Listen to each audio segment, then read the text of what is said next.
Tariffs are like whiskey.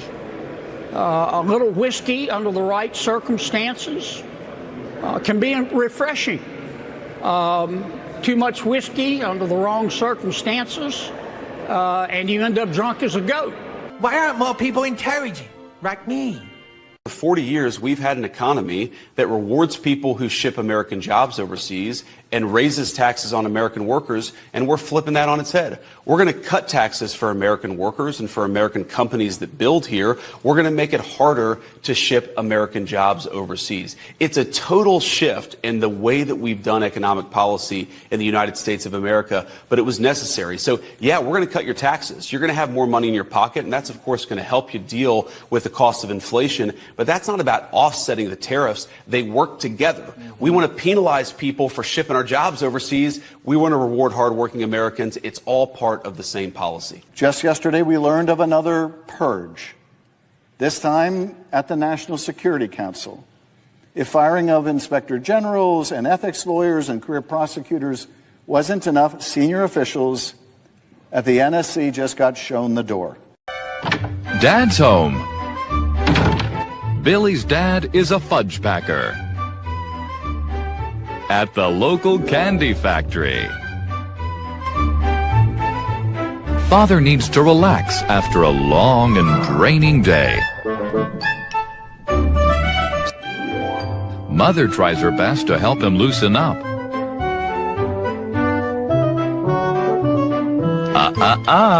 Dad likes to do his own teabagging. They're not coming after me, they're coming after you.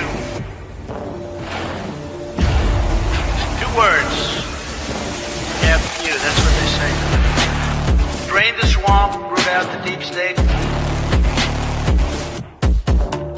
We will win, and we will win, and we will win. For those who have been wronged and betrayed, I am your retribution. Now we're winning, winning, winning. If you fuck around with us, if you do something bad to us, we are going to do things to you that have never been done before.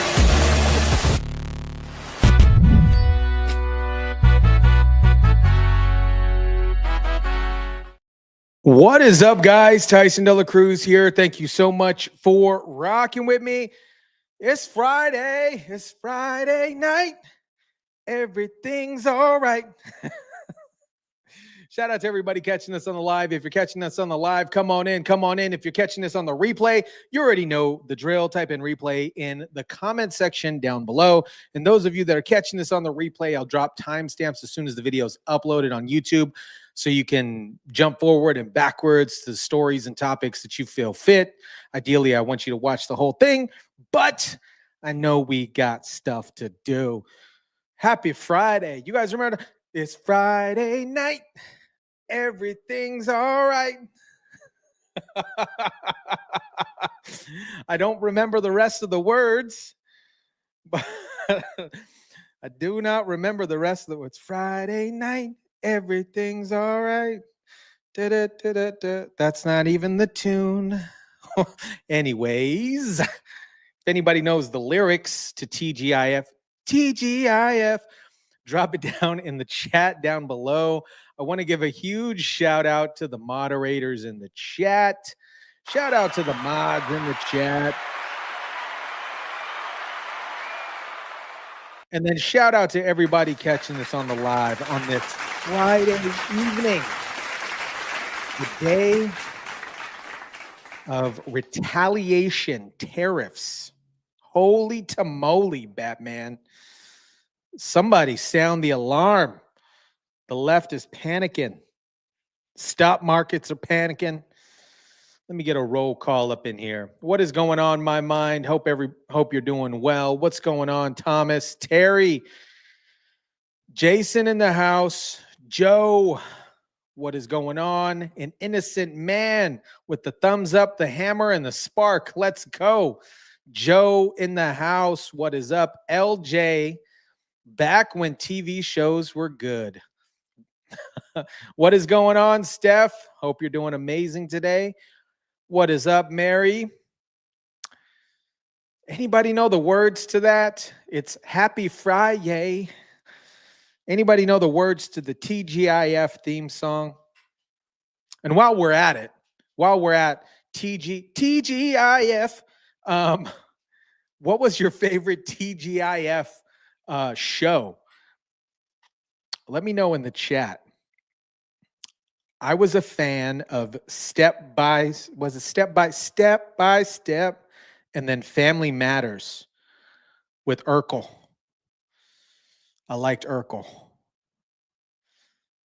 What is up, Grumpy YG? What is going on? This is ladies' night. Oh, what a night. Oh, lightning shot. What is up? What is up? Step by Step is so underrated. Yes, it was. Yes, it was. I liked Step by Step. LJ right off the start of the stream. LJ says only the ignorant are panicking about the market. We're going to get into it. We are going to get into it. Incoherent Clam, what's up? What's up? Full House. Full House was a good one too. Was that? No. Full House. That was the one with the twins, right? That was the one with the twins. I liked, Step by Step had that guy living in the RV or in this van in the backyard, right? They all, Joe, there used to be an old comedy show called Fridays. That's where Larry David came from. Sweet. It's Friday night and the moon is right. There we go. We're going to have some fun, show you how it's done. TGIF. Thank you, Terry, for that. That brought me back. Oh, boy. All right. We are jumping into some stuff today. We got Stephen Miller just dropped the truth bomb of the decade. He said, the American dream will die if we don't do this. And by this, he means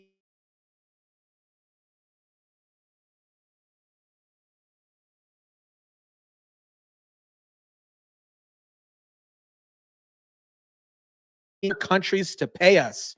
Finally, for once. It's for foreign nations while we eat reheated hot dogs and call it dinner.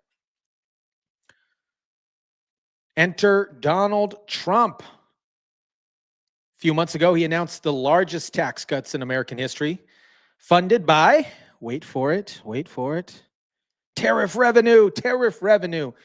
It's like Robin Hood, but in a MAGA hat. Take from China, give to the American middle class. And now, of course, this level of common sense caused a full-blown meltdown in D.C.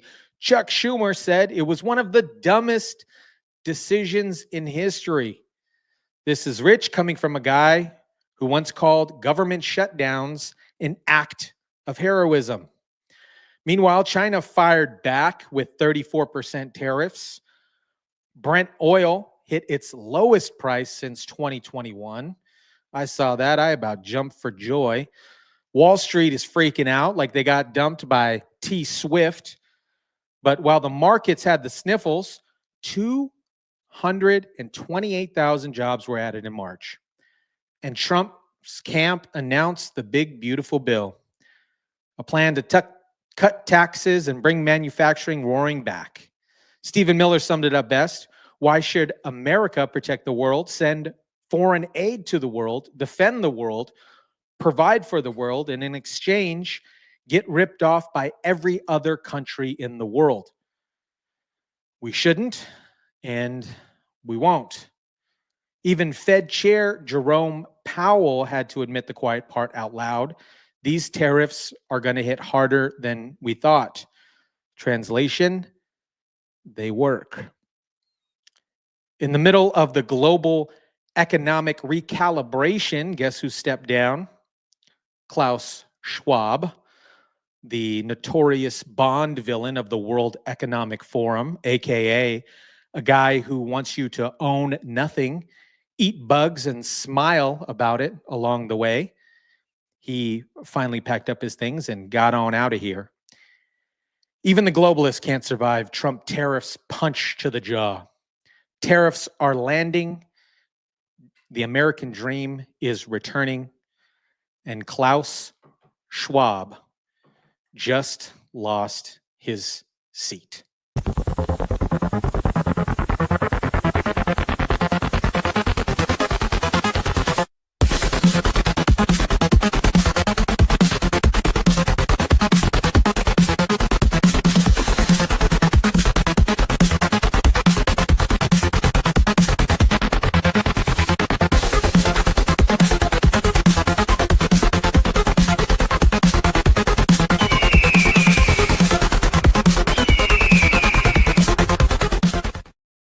Before we jump in, I see some comments about TGIF. That song is from the intro to TGIF. It was a series of shows that happened on Friday night back in the late 90s. Back-to-back sitcoms, 30-minute sitcoms. Great family entertainment, great comedy. And there was an intro song. It went like Terry wrote it. It's Friday night and the moon is bright. Gonna have some fun, show you how it's done, TGIF. LJ, happy Sabbath, begins at sundown. Happy Sabbath, happy Sabbath. I'm trying to remember that song. Gina W says, press the like button. Absolutely, you gotta press the like button. It's free. You can do it on your way out. You can do it on your way in. You can do it out and in, whatever you want to do. The population is a quarter of what it should be this year, live in Central Valley. I've been aware of this for years, but this year is the worst I've seen. I live in the heart of almond country. All right, I am caught up with the chat. Let's jump into Stephen Miller. Stephen Miller said, the American dream will die if we don't do this. How many of you guys are a fan, of Stephen Miller? I like Stephen Miller. He's articulate. He puts the leftist legacy media in check, and he does it really well. The American dream will die if we don't do this, he says, on the Ingram angle. Let's jump into this. I haven't watched any of these clips, by the way. Let's jump in.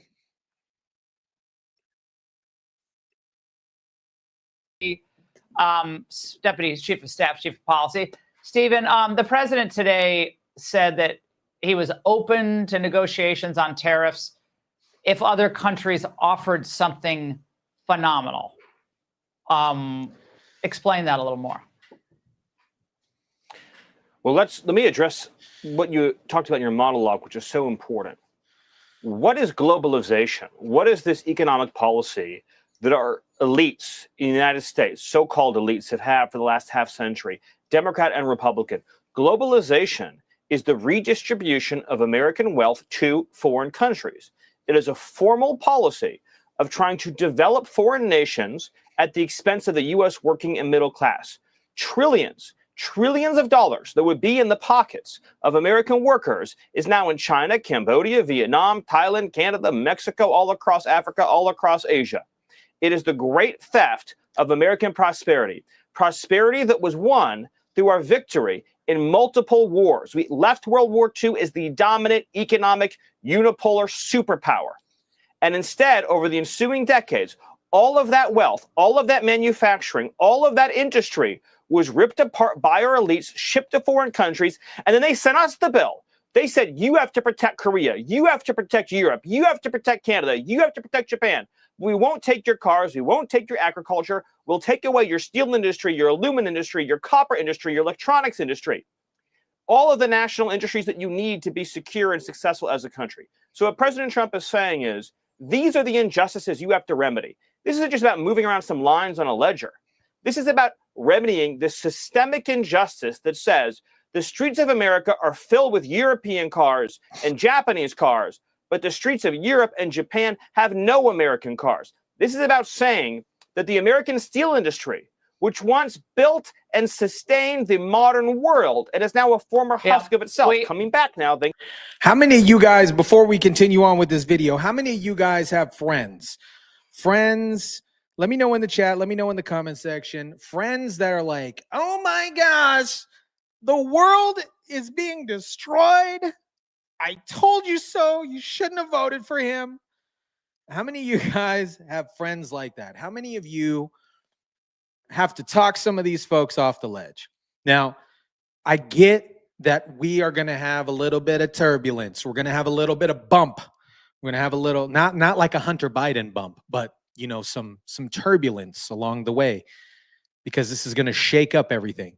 But how many of you guys have friends that are like, this is crazy. We're going to go into a recession. It's going to be World War III. It's going to be all this. Thank God, none of mine. My boss. Oh my, that's tough. Let me know in the chat. Thanks to Trump's tariffs, has to be completely revitalized. Stephen, you know, I've been on this since the pitchfork Pat Buchanan days of 1992. So I'm with you on all of this. Nevertheless, you have to deal with the Republicans on Capitol Hill, who some of them were sounding a little bit wobbly today. I saw some comments from Ted Cruz and others. He'll say, well, you know, we'll wait and see how it goes. But and also the Senate voted last night 51-48 to reject the president's national emergency to declare, you know, Canada basically a trade violator and slapping tariffs on Canadian imports. So your reaction to that, it ultimately won't stop the Canadian tariffs because Johnson's not going to let that go through the House. But are you concerned that if this market doesn't come back in the next, you know, I don't know how many months, that you're going to start seeing some of these more establishment Republicans or so-called fiscal conservatives really make life miserable for Donald Trump? No, I'm not worried about that. I mean, for example, Speaker Mike Johnson, Leader John Thune, they're rock solid behind the president on the reshoring of our industrial supply chains. And if you want to talk about fiscal conservatism, this country, if you read the Constitution, it was founded economically on the idea of import taxes, of levies and duties on foreign imports into the United States. The income tax didn't exist in the 18th century or the 19th century. Woodrow Wilson gave us the income tax, and that's when we shifted from a policy of taxing foreign countries to taxing domestic industry. So President Trump is bringing back the historic platform of the Republican Party and the historic view of our founders that revenues to our treasury should be powered by taxing foreign imports, not taxing domestic industry. This will help us balance the budget. I would also say that a lot of the senators and House members that are perhaps not historically understanding of the importance of domestic manufacturing will understand the national security issue that is at the center of this. We cannot have China controlling our national destiny. We cannot have foreign countries deciding whether we have a steel industry, a copper industry, a timber industry. We cannot have a situation where we are dependent on foreign countries for the medicine that heals us, the steel that strengthens us, the industry and commerce that powers us and keeps us safe. And so President Trump is saying that he will be the president that makes us economically secure and that makes us no longer dependent and reliant on foreign nations, including foreign adversaries. If we don't do this, Laura, it's not only that the American dream will die, it is a guarantee if we don't do this that one day the lights will get shut off on America. Someone will embargo a foreign product. Somebody will start a war. Somebody will start a conflict, and they will shut the lights out on America because we don't have our manufacturing independence. So this isn't a choice. All right. This is a matter of economic and national survival. How many of you guys agree with that? I see some of you guys in the chat said that you have some colleagues and coworkers that are, you know, thinking that it's absolute doomsday. LJ had wrote in the chat, we've had many recessions, but it will be brief. We lived through Biden's recession. Remember that? Remember Biden's situation back in 2020? That was a mess, and it was a mess for a very long time. They just continued to print money. Just give stimmies everywhere. Everybody got stimmies. Stephen Miller's right here. If we're so dependent on outside sources for our infrastructure, we're very volatile. And this is the principles that I utilize in business. I don't like to outsource and rely on different things for business particularly, because if you're relying on that and they take it away, it's difficult to recoup. It's difficult to continue to play in the business space if somebody takes away, for example, like a data or a system or a platform. That's why in business for me, I like to have everything under one house, the house.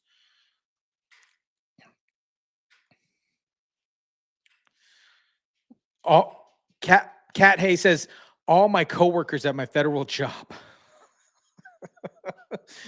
My friends are mostly conservative. They are just attempting to figure out exactly when the results will manifest. It's going to be a while. It's going to be a while for these results to percolate to the top. It's going to be bumpy. It's going to be gnarly, but there's still opportunities in the market to make money, right? There's still opportunities in the market. It's not going to be all peaches and cream here for the next couple months. Interest rates probably won't drop. They'll stay stagnant at 6%, 6.25%, 6.5%, something around there. Home interest rates, at least until this time next year, in my personal opinion. LJ writes, we can't undo 4 years of serious damage in 10 weeks. What the heck are people thinking? Exactly. It's wild to me.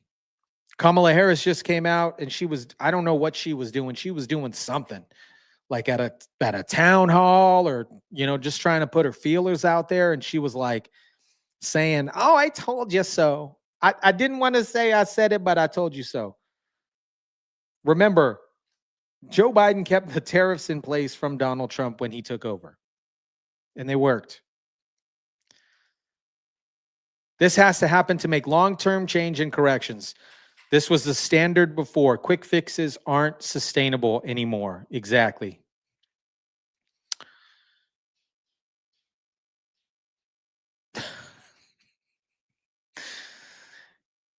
Oh, Trump 2.0 is going to be 10x better than Trump 1.0. Yeah, I agree. I'm very optimistic about the market. When I saw that oil prices are down, I know that big money, big box money is going to snatch those things up. They're going to snatch those things up. If you remember, Southwest, or if you guys don't remember, but Southwest negotiated a deal with barrels of oil for, I don't remember the term that they did this, but this is how they were able to maintain the cost of their flights throughout anything, throughout all the recessions, throughout everything. The markets will correct 100%. Chinese made goods totally suck. I'm sick of replacing things every 2 years. Everything every 2 years. One step back for 10 steps forward. Yep, this is what I voted for. Yep. LJ, buy stocks while it's down. Absolutely. If you got this, again, this isn't investment advice by any means, but when you see the market in panic, it's a good time to acquire. This is just standard. There's a fear greed index that's actually really good to look at. It calculates where fear is at and where greed is at. You buy during fear, you sell during greed. What's going on, Rob? Rob in the house. What is up? The Chinese are making our clothes out of plastic and they don't know sizing. I used to wear a size S, but sometimes I have to wear a size L or XL. It's crazy. Food coming in China is poison. That's what Connie Coleman writes. Yeah, the sizes are wild from China. I've only purchased, what did I buy? What did I buy from China? No, I actually received a gift. I received a gift from Christmas from somebody that was like a Chinese manufactured shirt. And it said XL on it, but it was like a XS. It was an extra small, barely fit. I should wear it one day during this stream. I think I still have it. I was going to donate it, but so just be sure, guys, that you're holding on to the essentials. You're only buying the essentials.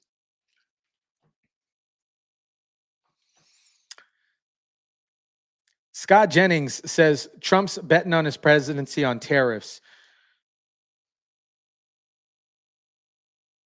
Hello? Scott Jennings, the defender of Donald Trump, said he's betting his presidency on tariffs. On the tariff policy, he funneled a global stock market sell-off, then refused to call it a good bet. The stock market dropped like a boulder as soon as the opening bell rang on Thursday, the morning after Trump announced his tariff program, and closed 1,700 points in the hole.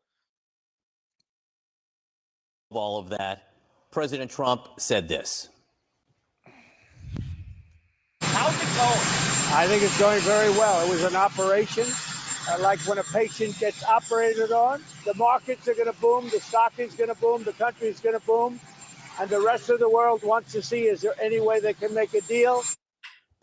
I think it's all going very well. Scott Jennings, does that have an Animal House quality? Kevin Bacon saying, all is well, remain calm. Well, he firmly believes in this, and he believes that, and I heard him say on the plane last night, countries are already calling to talk about what they can do with the United States. He firmly believes in it, and he firmly believes in making this bet. I mean, he's betting his presidency on this issue, which is probably the most closely and longest held political and economic belief that he's ever had. He's been talking about doing it for 40 years. You think it's a good bet? We'll find out. If it's right, it'll be the ballsiest thing that ever happened. And if it's wrong, the consequences will fall on one shoulder.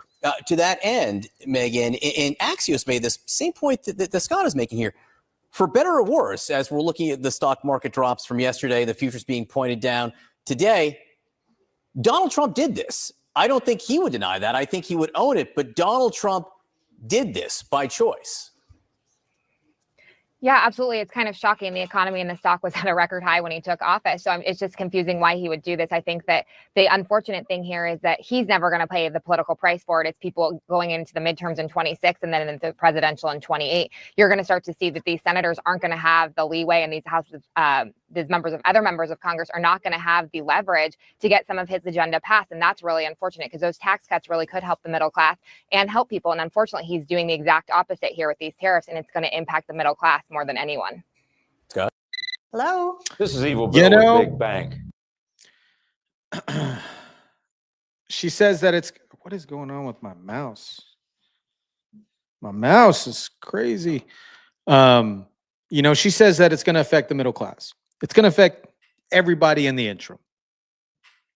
That's just what it is. Prices of meats, prices of goods, prices of all these things are going to go up naturally. It's not going to be fantastic for everybody. But if you got money to play in the game, if you got money to play in the stock market, if you got money to invest or whatever, it's a good time.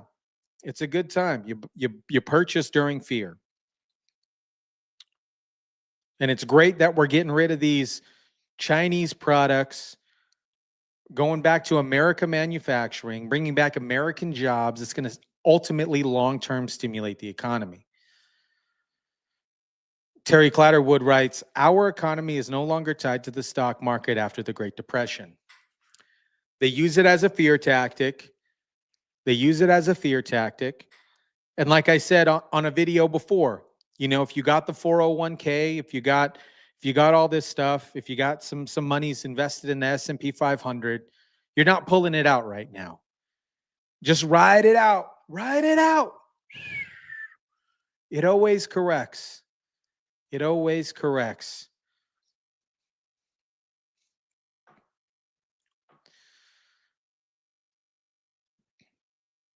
The Democrats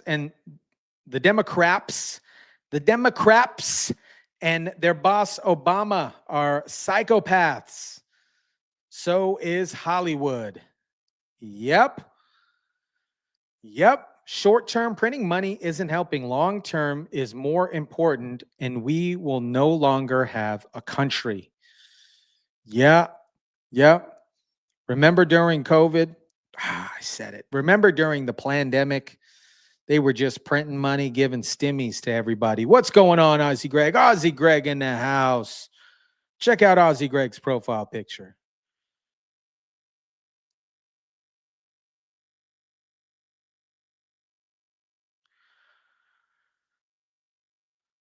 We got Chucky Chuck. We got our man Chucky Chuck Schumer yesterday, April 3rd. He said the president made one of the dumbest decisions in history. With Pocahontas behind him. Let me know what you think about this comment. And I'll focus on the tariffs here. Yesterday, the president made one of the dumbest decisions in history, one that will negatively impact every single American family, every single one. He's walking us into the dumbest and most avoidable recession probably in history. And Did you hear that? Probably, right? Fear-mongering. History. And let's call the Trump tariff tax for what they really are, a huge tax hike on American families. And not just any tax hike. J.P. Morgan called it, quote, the equivalent to the largest tax increase in since 1968. Here's what Bloomberg said, quote, roughly $2 trillion was erased from the S&P 500 at the start of U.S. trading on Thursday, amid worries that President Donald Trump's sweeping new round of tariffs could plunge the economy into a recession. And it claims more than 80% of the companies in the S&P were trading lower. Stock market is plummeted, retirement savings are tanking, consumer confidence is falling, consumer expectations for the future are historically low. Companies are already announcing layoffs. I saw Stellantis just knocked off was going to fire 800 people, lay them off. All for these Trump tax, the Trump tariff tax. All for that, so they can have more money to reduce taxes on the billionaires. The average American family is going to pay more for everything, for food, for gas, for cars, for groceries, for clothing, for beer, for you name it. What did you want us to do, Chucky Chuck? What did you want us to do? Continue get the stimmies, continue to work off of printed fictional monopoly money? What did you want us to do? The country's going bankrupt, broski. What? Okay, we got to make corrections. It is what it is. It makes no sense. It does make sense. And the bottom line is that they're not fighting for American families. They're just aiding and abetting what they're doing and making it even worse. Emotional damage. Just decided that they would tax penguins. What? Because their 2 islands are included. I forgot the names of the islands. They're not here. But not Greenland. There were 2 islands that were included that only have penguins on them. But they were included in the Trump tariff tax. Right. But that shows how haphazard, how sloppy, how careless they are. And one final thing here. This Trump administration is run by a group of billionaires. Here we go. These billionaires don't have any understanding of what the American family is going through. And this is old. This is old. The Democrat Party has more billionaires in it than the Republican Party. Nobody talks about George Soros. They don't talk about George. They don't talk about Alex Soros because they work in the shadows. They work in the shadows just like every other single billionaire that's interweaved with the Democrat Party. The people that don't truly care about America, just in my personal opinion, is this party the Democrat Party? How many times did they say that, oh, we're going to help the middle class? Obama ran on helping black people. None of it happened. None of it. It just made people like Nancy Pelosi, Elizabeth Warren, Bernie Sanders more moolah. How much worse it will be with the Trump budget and with the Trump tariff tax. They're just isolated. They don't understand. They're mean. They're nasty. They're uncaring. And we, tonight and tomorrow, are going to show the American people just who they are. Senator Merkley. Democrats are upset because this will stop the money flow and wasteful spending. This will stop their slush funds. This will stop their Paquitos from getting fat. Their Paquitos have been getting fat. All these folks, every time I see these folks line up now, it's disgusting to me. Back in 2018, Chuck Schumer said this. Doing the right thing. China has been taking advantage of us for two decades. They're stealing our intellectual property, which means stealing our good-paying jobs. And I, frankly, am closer on this issue, not on many, but on this issue with President Trump than I was with Presidents Bush or Obama, because they did nothing to tell China off. Now, China, of course, will respond. But if they know we're strong and we're not going to back off, they will back off. They have far more to lose than we do. They have a $300 billion trade surplus with us. So I'm looking out, number one, for jobs. You know, if General Electric moves jobs to China, they're not unhappy. But my New York workers in Schenectady are unhappy. And so you can't let the international business companies who don't give a hoot about where their factories are govern this. You have to do what's good for the American worker. Look, Oh, wow. What happened? What happened, man? What happened? Back in 1996, Chuck Schumer explains the number one reason illegals come to the United States is so that they can defraud programs like Social Security. And then now he's all against it. He wants everybody to have Social Security cards. Why did I say that so low? Social Security cards. But now that Trump is actually doing something, it's a natural disaster. Exactly. Democrat Party needs to be abolished. They definitely need some they're on life support. They're on life support. They need that machine. I can't think of the name of the machine right now that you put the patches on to resuscitate a patient. The new name is he's Shifty Schumer. Shifty Schumer. Wild way to walk it back along with Pelosi and Bernie. Listen to what Schumer had to say. I don't know if you guys saw this, but listen to what Shifty Schumer had to say about. first of all, Social Security card is used from one end of America to the other as an identification card right now. Who are we kidding? If you want to pass a law and says it shouldn't be, I would ask the chairman and the distinguished minority member of the Social Security the committee to pass that law. But let's admit the truth. Everywhere people go, they're asked for a Social Security card. In fact, one way to prove you're a bona fide person who can have a job is to ask for a driver's license and a Social Security card. This is an anti-fraud amendment.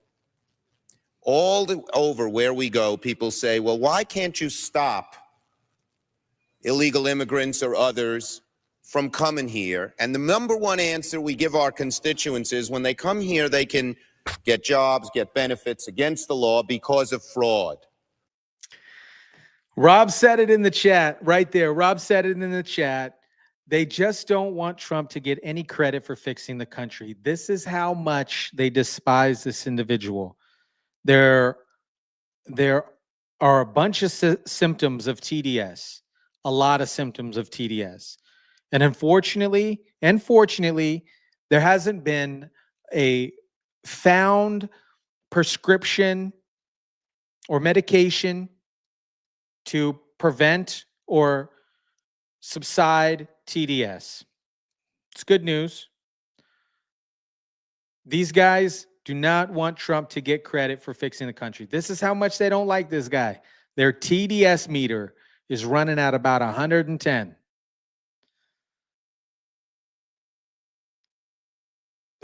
Oh my God, I forgot. He looked worse when he was younger.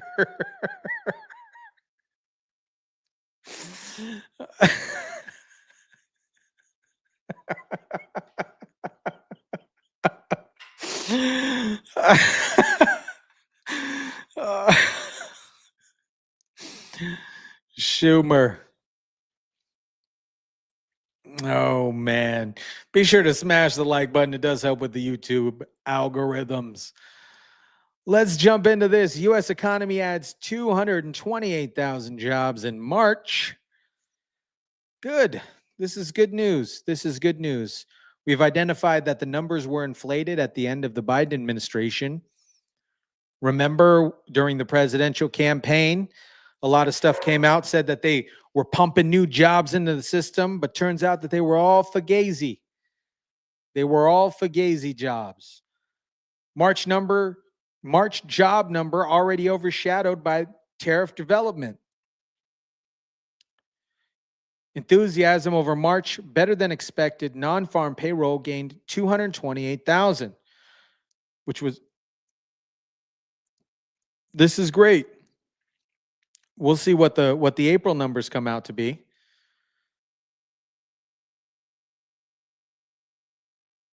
Is better than estimated, 228,000 versus the 140,000 that had been estimated here. The unemployment rate, though, ticking up to 4.2%. That was unexpected here. The labor force participation rate ticking up as well to 62.5%. Average hourly earnings coming in bang in line with estimates on a month-over-month basis, 0.3%. On a year-over-year basis, a little bit lower than estimated at 3.8%.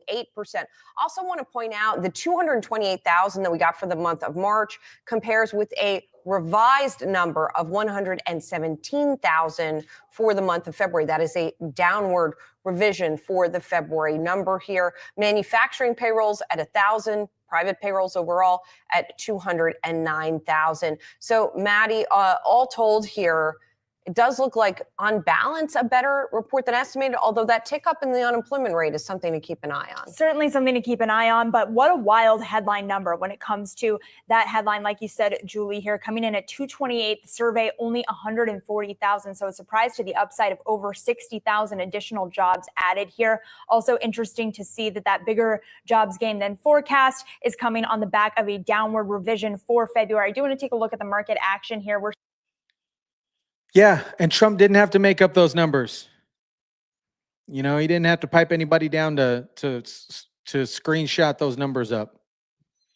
This is good news. And, you know, unfortunately, this news is overshadowed by the tariff situation. They're not necessarily going to report this because they're like, oh, this is good news. This is good news. They're not really going to report the manufacturing that's being brought to the United States. They're not going to report the Hyundai situation, looking to hire thousands and thousands of people in the plant. They're not going to look at any of that, but they are going to look at why Donald Trump wants to tariff penguins.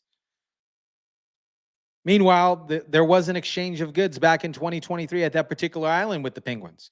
I don't know what they were exchanging, but they were exchanging something.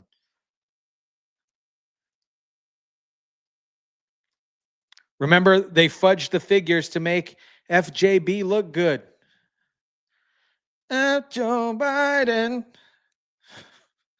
CNN couldn't hold themselves together because CNN had to report positive news about Donald Trump, talking about these employment numbers, these job numbers. The March jobs report just released moments ago telling us that the U.S. economy added a stronger than expected 228,000 jobs last month and as the unemployment rate changed only slightly, now at 4.2%.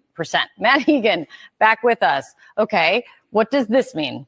Well, Kate, this is good news because it shows that the jobs market was in good shape in March. I think the bad news is there are growing fears that this was March. That this was March, and that this unfortunately may not last because of the trade war. Let me run you through the numbers. 228,000 jobs added in March. Now, this was stronger than expected. This really blew away forecasts for around 130,000. Also, this represents an acceleration from January and from February, both of which were revised lower. The unemployment rate, it did tick higher to 4.2%. That was expected. When we dig into some of the sectors here, the one that everyone's paying a lot of attention to right now is the federal government. This report showed that federal government employment did fall by 4,000 in March. That follows a 10,000 drop in February. But we're likely just starting to see this in drips and drabs because a lot of people who were laid off, they're not yet collecting unemployment. So those numbers are likely to go even higher. Also, just one other point here on the cost of living. Wages were up again by a solid amount. It cooled a little bit, but wages were up by 3.8% year. That's something that absolutely needs to be fixed, in my personal opinion, is the cost of living, the cost of buying a home. That definitely does need to be fixed. In some areas, it's over 60%. The cost of a home is over 60% of the annual income for a family of two, which is bananas to me. In some places, it's 70%, 75%, like California. But that is because of inflation. That, my friends, is Bidenomics. Over year, that is well ahead of the most recent rate of inflation, which you can see was just below 3%. So that means paychecks are beating prices. But listen, the bottom line here is, yes, the jobs market looked pretty solid in March, but now the question is, can it make it through this test of the trade war, right? I mean, this. Let me know what you guys think. It will. Everything will correct. It's not that wild right now. Gina W. writes, who wants to bet Donald Trump will get that number down to 2.4% on unemployment? Bet. Put it down right now. It will. We're going to come back to this in, let's say, 2 years. It'll be down 2.4%. Jobs report for the month of March. It shows 228,000 jobs were added last month, beating economists' expectations. The unemployment rate now stands at 4.2%. Of course, here to break it all down for us, our economic dream team, NBC News business and data correspondent Brian Chung, and investor. So we already jumped into this. I'm going to jump into the comments here. Thomas said, I wonder if Kamala Harris has found a job yet. Maybe a wine taste. I don't know if she'll be any good at that because she won't be spitting out the wine. And another one. She'll just be drinking it. Got it.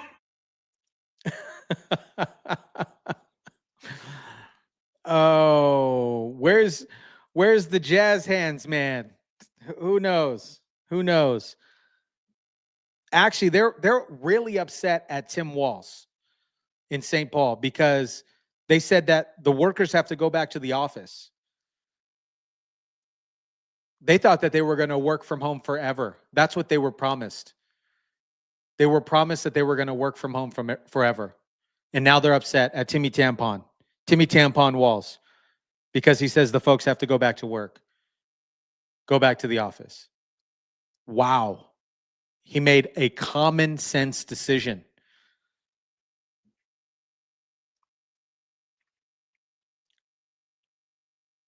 Just watching him talk about the job numbers makes me laugh, just knowing he wants to say it's not that great, LOL. What's going on, Dry Heat? Rome wasn't built in a day. Yep. Bubbles always pop sooner than later. Oh, man. Y'all think if Trump and the rest changed to Democrat Party, would it stop the stupidity? What do you think? That's a good question. That is a good question. You know what? I know that just because it's Donald Trump, they wouldn't. You know, they wouldn't like him. We saw some of these old interviews with Donald Trump. They love Donald Trump. Self-made millionaire. Business entrepreneur. Everybody wanted to be like him. Still to this day. And then as soon as he came down that golden escalator saying that he was going to run, threw him out. Same thing with Elon.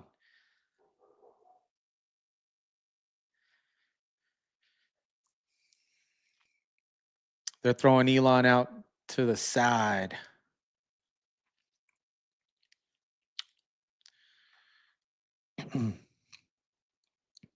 All right, we got, I saw this earlier today. Hits the lowest levels. Brent slides over 3%, hits the lowest level since 2021. This is good news. This is good news.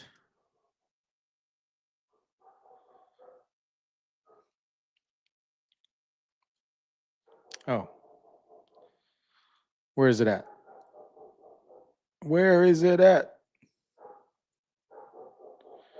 think this is it. Yep. Wait, hold on. Give me a sec, guys. Here it is, right here.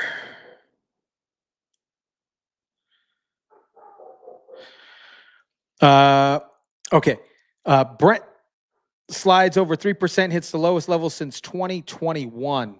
This is great. Oil prices are heading towards the lowest since the midst of the coronavirus pandemic in 2021 on Friday. Hit by the U.S. President Donald Trump. Barrage of new tariffs and the output increase announced by OPEC producer group. This is great. When I saw this, I was like, folks that are purchasing fuel, oil, it's a big play here. It is a big play.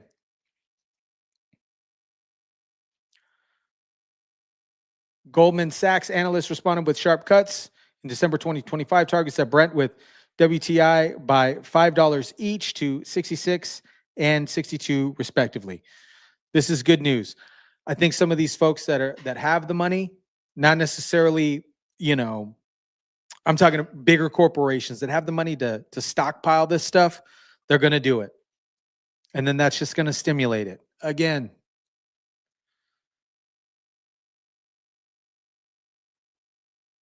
totally lost my place here. Okay. Trump perfectly outlined why tariffs are necessary. Donald Trump has long championed tariffs and railed against America's trade deficits.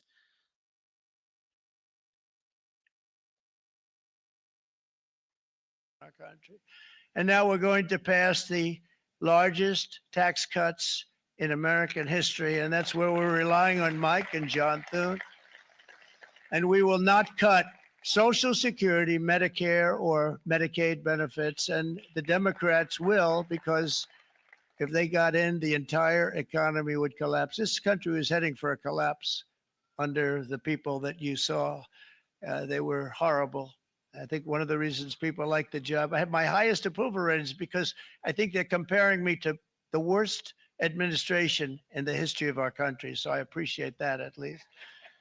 But Speaker of the House, Mike Johnson, and Senate Majority Leader, appreciate it, Mike. John Thune have been fantastic, by the way. But they've been working tirelessly on taking the next step to pass the plan for our one big, beautiful bill. I'd like to name it that if you can. One big, I made that statement about 6 months ago, and everybody calls it one big, beautiful bill. And it will be that. It'll have everything, the big tax cuts and every incentive there is. And it'll be fantastic. And by the way, for the cars, we're asking for an interest deduction on a loan. So if you build the car only in America, we do it, Brian. If the car's not built in America, you don't get the interest rate deduction. But if you build the car in America, if you buy a car, if it's built in America, then you get an interest rate tax deduction, and that's a big thing. That's going to be a big thing. I think that's going to pay for itself very quickly. That deduction never happened. We've never had anything like that before. Somebody said, where do you get the idea? Because it's so basic. You would think that would have happened a long time ago. It never did, and I'm very happy it didn't, because now I can say that was my idea. But we're going to get us close.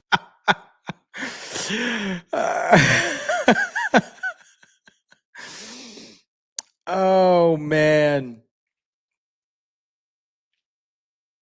Oh, boy.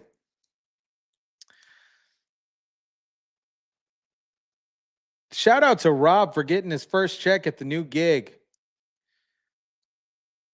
Congrats, Rob. Get that bag, man. That's awesome. And then LJ got some free pizza. My neighbor just had a pizza and a quart of soda delivered to my house. Odd, but I'll take it. Love it. Winning. Running and owning car dealerships in neighboring Ohio. Republican Senator Bernie Moreno is here. And Senator, it's great to have you. You know what that's like, and to be in that position. What would you say to the consumer who's watching that, who's worried that they're going to have to pay more for their car tonight? Well, actually, March had a record car sales in the month of March. Sales are booming. I think there's a lot of inventory, probably 60, 90 days worth of inventory. So if somebody's really concerned, they can go buy a car today at dealer inventory and not have to worry about the tariff at all. But ultimately, what we're looking to do is very simple. We need cars made here in America that are sold here in America. It's extremely important that happens to rebuild our middle class, rebuild our industrial sector, rebuild cities like the ones I represent in Ohio. And of course, eventually you need customers. And if we keep cutting out our middle class, who are we going to sell these cars to? Henry Ford taught us that. Pay your workers well, and they can buy the very products that they make. One question, if there is, inventory at these dealerships, because certainly they have been stocking up in anticipation of this, especially with the 1 month delay that President Trump gave them. What happens? How quickly can this turn around for production inside the United States? Because obviously a lot of the cars, even ones made here, have parts that come from other places. Isn't it hilarious how they shut down Caitlyn at the White House press briefings? Anywhere she goes, like, I wasn't talking to you. I didn't ask you a question. You weren't allowed to speak. Well, remember, the cars that are made final assembly in the U.S. and get parts from Mexico and Canada, those cars, if they're USMCA compliant, they don't get any tariffs. So they're completely tariff-free. So that's a big population of vehicles. The only ones that are mostly hurt are the cars that are made overseas exclusively and are shipped into the United States. The ultra luxury cars, I think the Democrats should rally around this tariff, because let's face it, if you're tariffing a guy who buys a Bugatti for $4 million, it's a tax on the very, very wealthy. You'd think Chuck Schumer should be applauding that, right? What about a Mercedes dealership in Tuscaloosa, Alabama, though? Yeah, well, Mercedes makes a lot of cars in Alabama, a huge chunk of them, actually exports some, by the way. And I think those cars will only have tariffs as much as the engines, transmissions, and electronics that come from Europe. If the other parts come from the US or Mexico or Canada, there's no tariff. But if you're experienced running a dealership and you've got this inventory, are you going to make those prices go up because you've only got 90 days of inventory and then you're not really sure what that's going to look like in terms of a lot of those cars that are made in other countries? You're not sure. I mean, you can't just that quickly make all of those in the United States. So you're going to run out of cars. Well, again, two different worlds. The luxury car world, somebody's buying that $200,000 car, that $500,000 car. There's a lot of price elasticity. The person who's yeah, and they don't care. Okay, I know this particularly from the real estate market. A person that's purchasing a $200,000 car doesn't necessarily care about the additional costs, because they're in a different price bracket. They're totally in a different price bracket. Just like some of the homes out here in Las Vegas. Some of the homes out here are $10 million, $11 million, $13 million. Those folks that are purchasing those homes, generally, a lot of them are 75% cash on those properties, if not 100% cash on those properties. Economics don't necessarily affect any of those people because they got the money, So a person that's buying a Bugatti or a Rolls Royce Phantom or whatever the situation is, just like Bernie says, there is elasticity. There's give and take, and it doesn't matter if they want it, they're going to get it anyways. buying a $500,000 car. If it's a little bit more expensive, they don't care. And like I said, it's an ultimate tax on rich people. You're talking about the like mainstream cars, a Honda, a Toyota, a Subaru, a Ford, a Chevy. If one car goes up in price because there's a tariff, that person will just buy the other one that doesn't have a tariff, which is your American-made automobile. And places like Ohio benefit because your neighbor is employed as a result of that car being made in the United States. The argument has been, and you've made this, that this is worth the short-term pain that some Americans may feel. I mean, the White House has been clear that there will be short-term pain. How do you define short-term? Well, I actually don't think there's short-term pain. I think the reality is, especially in the auto business, because you have about 60, 90 days, sometimes 120 days of inventory, you really won't feel that at the dealership for a little bit of time. And then, of course, we're going to land the plane. Look. What about bigger than autos, though? Because this isn't just for cars. Yes, that's what's going into effect at midnight tonight, but for all of this. I mean, it's a 10% tariff across the board on everything. Yeah, we don't know because we don't know what the currency is going to do. We also have to remember we're creating the best tax environment on earth. We're going to make the 2017 tax reform permanent that put more money in working class Americans' pockets. We're going to get rid of taxes on overtime, tips, and Social Security. We've massively lowered regulations, especially around energy. So energy prices are lower. You see what's going on with eggs, what's going on with gas. So you're lowering the cost of everything else and then raising wages. So it doesn't, you got to look at, prices go up 2 or 3%, but if real wages go up 5 or 6%, which is the opposite of what happened during Biden. You have massive inflation and wages couldn't keep up. Yeah. So Americans will feel it. Plus, you got to remember, one of the things we haven't talked about well enough is $6 trillion in investment. I think the stock market is going to majorly correct upwards because when you pump $6 trillion. Did you guys hear that? He said, oh, and the major thing that you haven't talked about well enough is the amount of investments that's coming in the United States. Is $6 trillion. You got to look at, prices go up 2 or 3%, but if real wages go up 5 or 6%, which is the opposite of what happened during Biden, you have massive inflation and wages couldn't keep up. Yeah. So Americans will feel it. Plus, you got to remember, one of the things we haven't talked about well enough is $6 trillion in investment.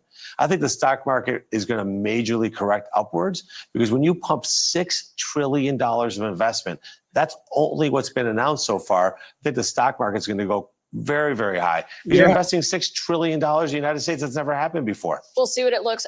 The former vice president disagrees. You were in the Rose Garden today with Vice President Vance, but Vice President Pence tweeted that the Trump tariff tax, he says, is the largest peacetime tax hike in the United States history. He says that they're nearly 10 times what they imposed during the first term, the Trump-Pence administration, as he noted. He says they're going to cost American families over $3,500 per year. If President Trump and Vice President Vance were hired by the American people to lower cost, what happens if their policies raise them? Well, again, they were hired to make it so that your wages outstripped inflation. So if inflation is at 2% and wages are up by 6%, they feel better about what they're doing. And look, no offense to Mike Pence, he's never run anything other than a political campaign. This is not a business guy. So he's repeating talking points. He was the vice president. Yeah, but he never ran a business. So he has no idea what any of this is about. He's never been in the private sector. These career politicians are part of the problem here in D.C. because they actually don't know what it's like to actually understand how businesses work. And what President Trump is doing is reversing the policies of people like Mike Pence, who sold this country out, that over decades gutted our industrial sector, shipped our jobs overseas. Cities like Cleveland, Columbus, Dayton, Toledo, Youngstown, these were thriving cities that produced a lot of goods. Look, why do you hold Pence responsible for that, though? Because he's just that group of politicians that were both Republicans and Democrats. It's not, again, him personally. It's just that group of politicians. A lot of the ones that I watched give speeches today on the Senate floor, they've been there for 20, 30 years while this country's been taken advantage of by foreign. That's it right there. They've been responsible. They've been in the mix for 20 to 30 years, and they've seen this country go down the tanker. Connie with the hands. Let me know what you guys think about this. Drop it down in the comment section or in the chat down below.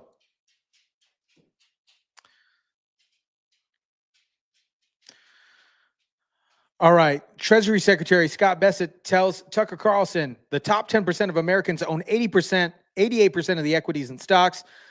The next 40% owns 12% of the stock market. The 50% has debt. Listen to this. of equities across households, the top 10% of Americans own 88% of equities, 88% of the stock market. The next 40% owns 12% of the stock market. The bottom 50 has debt. They have credit card bills, they rent their homes, they have auto loans, and we've got to give them some relief. That I was struck by the statistic from last year. That's the message right there. Just as a bystander, I'm like, wow, okay. All right. Or that I like the examples, and I was really struck by two different statistics last year. Summer of 2024, Americans took more European vacations than they had in history. Summer of 2024, more Americans were using food banks than they ever have in history. I went into two food banks near my hometown to ask, what's the story? And they said, it really takes, for a lot of people, it's a loss of dignity to walk in a food bank. Of course. But they were seeing a new phenomenon, that it wasn't their traditional clientele. It wasn't people who'd lost their homes. It wasn't people out on the street. These were working families who could no longer, $100 at the grocery store, that basket of groceries every week. They were missing 5, 6, 7 things, and they were coming to the food bank to top up. So that's not a great America. Record European vacation, record food bank. I'm sure you guys can agree with that. When people are finding it difficult to make a living wage and then also have the cost of goods be affordable. Food over the past 4 years, Biden's economy was an absolute crap show. Food prices were out the yay. House prices were off the yachts. Housing prices, everything. Biden was in office from 1972 to 2021. He sucked off taxpayers his entire career. Thank you, LJ. A lot of these career politicians, they've never had a private sector job. They don't actually know how to run a business.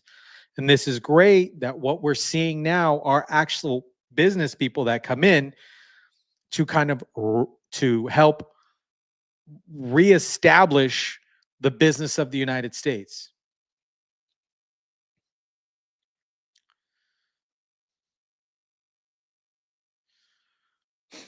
Let me jump into the comment section here. Brad, really, I worked multiple jobs. I owned a company, military 8 years and injured. Pence is a traitor to America.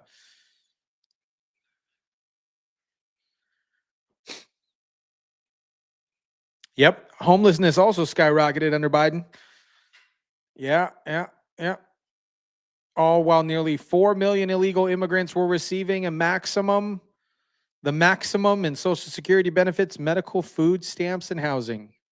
I would be absolutely pissed if I was a veteran. Absolutely pissed. China retaliates. It's gonna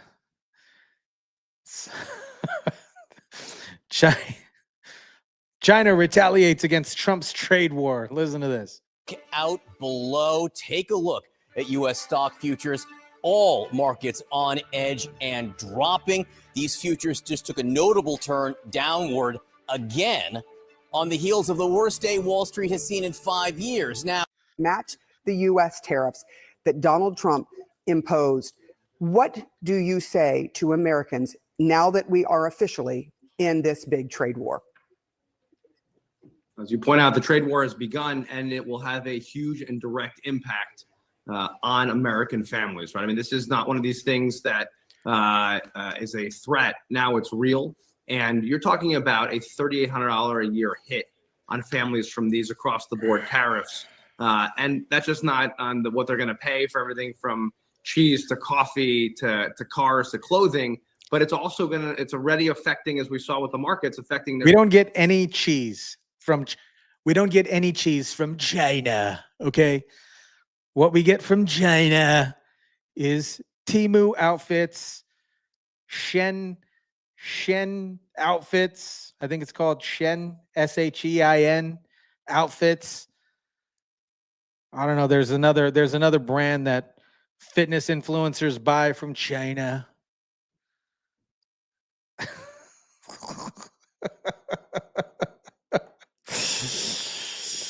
Oh man.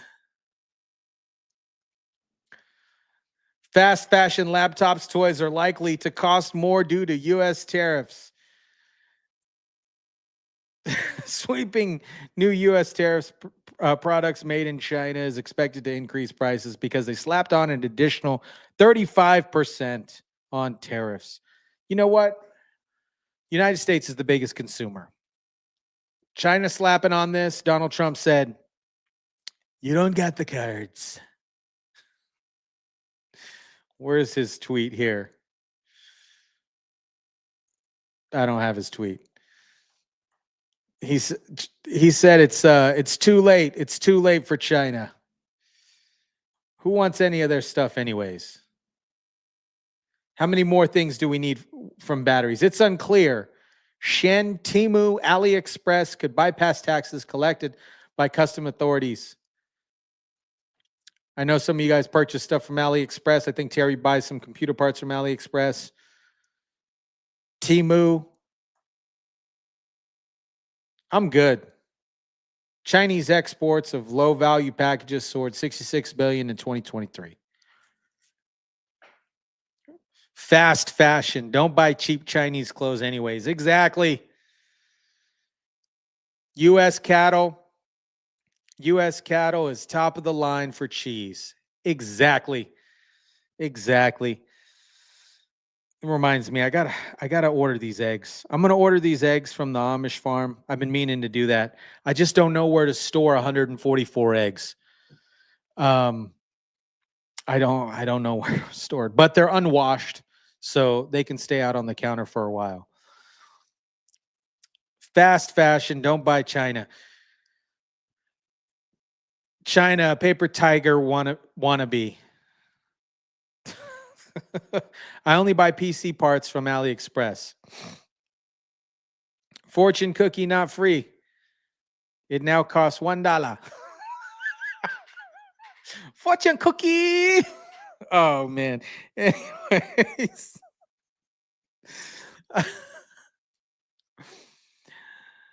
Oh. You're risking your card getting hacked with Temu, Shen, and others. I bought one thing from AliExpress and got hacked. Yeah, you got to be careful on that AliExpress stuff. I've never purchased anything off AliExpress, me personally. I've never purchased anything off of Temu. I thought about buying some stuff from AliExpress. This was about 3 years ago. Actually, I was looking to buy some supplements, but then I thought about it and I was like, I don't know. They don't have FDA regulations. Supplements aren't FDA regulated, by the way, but I was going to, and I decided not to. Gina W says, Wisconsin cheese is excellent. Yes, Wisconsin cheese is actually the best. I made a trip up there to Wisconsin, and I'm a sucker for squeaky cheese. Those of you that don't know what squeaky cheese is, but it's squeaks when you chew it. It's pretty good. Matter of fact, I need an SD card, and a reader from AliExpress was the cheapest. Kudos, Terry. Yep. I charge them 50%.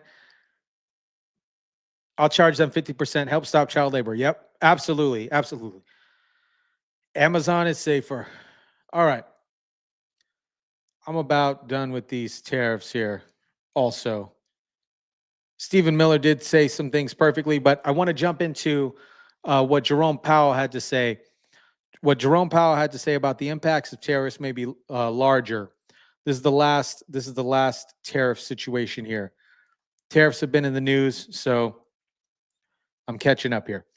Jerome Powell says tariffs impact may be larger than expected. I'm not a fan of Jerome Powell. Donald Trump is forcing Jerome Powell, saying, hey, this would be a great idea to reduce interest rates right now. Is Jerome Powell going to listen? Probably not, because he's getting paid by somebody else. Elevated risks of both higher unemployment and higher inflation. The new administration is in the process of implementing substantial policy changes in 4 distinct areas: trade, immigration, fiscal policy, and regulation. Our monetary policy stance is well positioned to deal with the risks and uncertainties we face as we gain a better understanding of the policy changes and their likely effects on the economy. It is not our role to comment on those policies. Rather, we make an assessment of their likely effects, observe the behavior of the economy, and set monetary policy in a way that best achieves our dual mandate goals. We have stressed that it will be very difficult to assess the likely economic effects of higher tariffs until there is greater certainty about the details, such as what will be tariffed, at what level, and for what duration, and the extent of any retaliation from our trading partners. While uncertainty remains elevated, it is now becoming clear that tariff increases will be significantly larger than expected.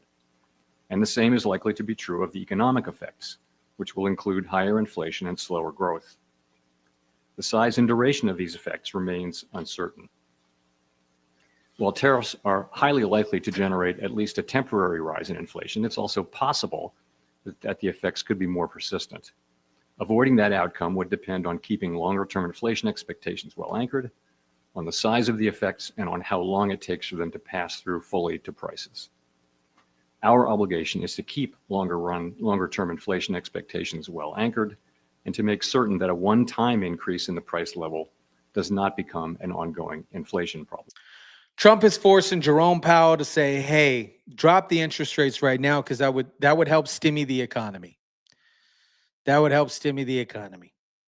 Let me know what you guys think about that. Drop it down in the comment section. If you're catching this on the replay, drop it down in the comment section down below in the chat. Let me know what you think about it.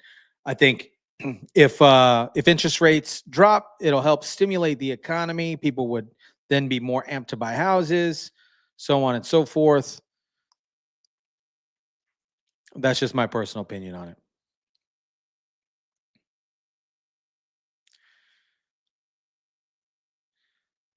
Global puppet master. Yeah, Federal Reserve needs to go. Absolutely. Global puppet master Klaus Schwab finally steps down. 10 months ago, he said that he was going to step down. He finally steps down. The puppeteer, the puppet master of the Great Reset, finally stepping down.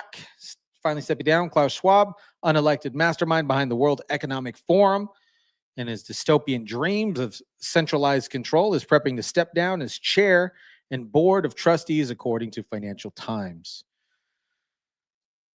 In an email, WEF staffer Schwab announced that he would be officially stepping down as executive chairman and transition to a non-executive chairman. So it still means that he's still going to have some influence, but his lifelong dream of the Great Reset: you own nothing, you eat bugs, and you pay taxes, and then you're going to be on universal based income. So he's finally stepping down. I know this has been in the news for the past 10 months, but looks like he finally sent out this email a couple days ago. Even Schwab can't handle the tariffs. Can't handle the tariffs. Anyways, I'm going to jump into chat, see what you guys are chatting about. Oh, man. Looks like you guys are still talking about cheese. My CC is at 18%. Hell yeah, they need to drop it. Federal Reserve needs to go. Yes, Gina, it's really sad when people post them, heartbreaking, and they don't do anything about it. Talking about the child trafficking, right? I said it. Sorry, YouTube. You receive your package and there's notes saying, please help me in it. Talking about the Temu packages. Schwab probably in his bunker. Yep. I see you guys talking about cheese. My favorite cheese, Terry, my favorite cheese is provolone. What's your favorite cheese? That's a good chat question. What's your favorite cheese? The pup, she's laying right here. She likes sharp cheddar. We use it for training. Sharp cheddar or Colby Jack. Those are the training treats that we use. I am a personal fan of provolone as well, Terry.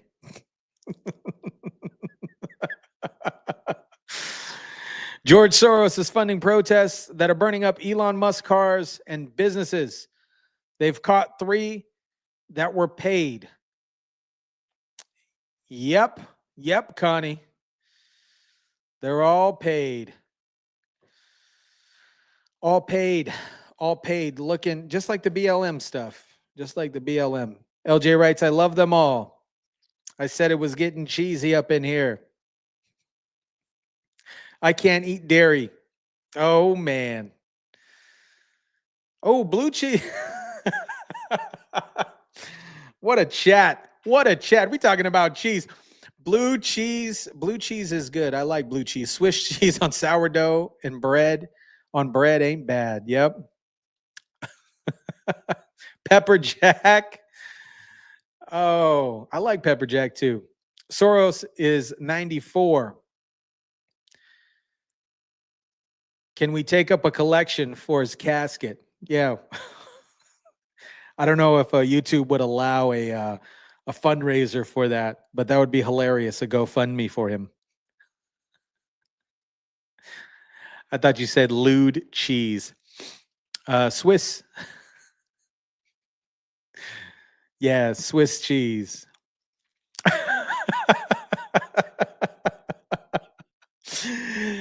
Oh, you guys are awesome. You guys are awesome. Thanks for spending the Friday night with me. The tariff news will surpass. The tariff news will surpass, but this is all great because, we got to know what's going on.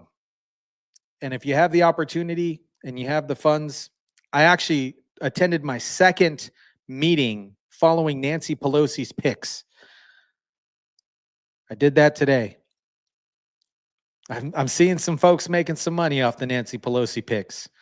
So I'm not sure if I'm going to jump in or not. I'm a fan of real estate personally. Stocks besides the S&P 500 in regards of a long game. That's about the only thing that I'm invested in. And real estate. Those are the 2 things. But I know those 2 things. Making me want a snack. Stop it.